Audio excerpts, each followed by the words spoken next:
I'm Rob Portman, a United States Senator from Ohio. This week, 13 million Americans won't go to work, not because they're on vacation, but because they can't find jobs. As a candidate, Barack Obama promised to help these Americans find work. And exactly 3 years ago today, he pledged to get this economy back on its feet. He said about the economy, "Give it to me." Well, America did give it to him. We gave him the ability to turn things around. And 3 years later, the results are in. Unemployment is over 8% for the longest period since the Great Depression. And it's actually higher than that because so many Americans are so discouraged they've stopped looking for work. Families are earning less, and their homes are worth less. We recently learned that last month, American manufacturing, once a reliable source of good-paying jobs, declined for the first time in 3 years. This year, more than 1 million young Americans graduated from college. And here's the stark reality. Half of them can't find a full-time job to match their degrees. Half. It didn't have to be this way. For the past 3 years or so, we've known that the greatest challenge before us as a nation is an economy that's just not producing enough jobs.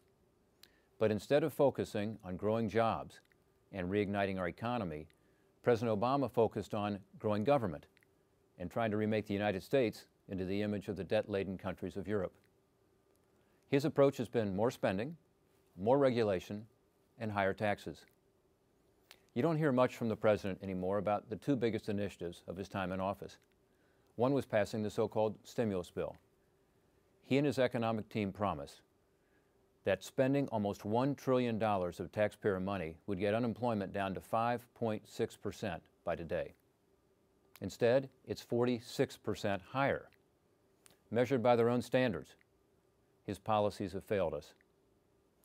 The other initiative was pushing through the unaffordable health care spending law, which will grow the government by $2.6 trillion and do something President Obama promised he would never do: hit millions of middle-class Americans with a massive tax increase.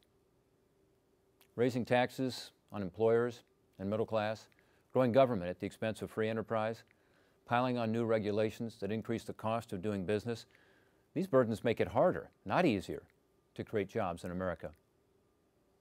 President Obama increased government spending and borrowing to levels we've never seen before.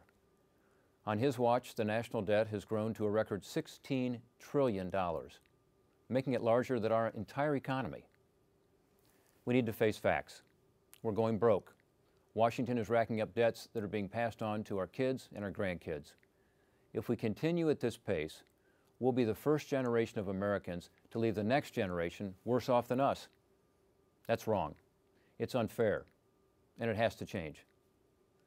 Based on this record, you'd think that President Obama would have learned from his mistakes. Instead, he seems to be doubling down. Today, instead of lifting the burden on job creators, the president is once again calling for a massive tax increase on nearly 1 million small businesses that employ tens of millions of Americans. I guess he still thinks the private sector is doing just fine. Well, the private sector is not fine, and raising taxes on job creators during a job shortage makes about as much sense as cutting off the water supply during a drought. President Obama says this tax hike is about fairness. Well, under his plan, many of these small businesses would pay higher taxes than Fortune 500 companies. How's that fair? President Obama likes to talk about the Buffett rule. Well, here's a Buffett rule that all Americans should be able to support. Mom and pop businesses should not pay a higher tax rate than Fortune 500 corporations like Warren Buffett's. The good news is there's a better path forward. The way to an American economic comeback, the way to help those out of work today find a paycheck, is to unleash the forces of job creation in America. The source of new jobs isn't going to be the bureaucracies of Washington, but rather the creativity, ingenuity, and hard work of the American people. Let's reform our complex, outdated tax code by eliminating loopholes, lowering tax rates, and rewarding hard work, innovation, and job creation. Let's make the tough choices needed to prevent the record federal debt from smothering our economic growth and job creation. Let's lift the regulatory burdens that small businesses say are the single greatest threat from Washington today. And let's tap into the exciting potential of homegrown American energy, including shale oil and gas, to create jobs and to get us away from our dangerous dependency on foreign oil. There's no denying the challenges America faces today are real and they're serious. But I know we can solve them with the right policies and the right leadership. For all our current troubles, Americans are still the hardest working, most innovative people on the face of the earth. By trusting the American people instead of government, we'll continue to surprise and inspire the world. The government knows best approach of the past few years has given us the weakest economic recovery since the Great Depression. It's time to turn things around. We know we can restore America's greatness by harnessing the power of free people and free enterprise.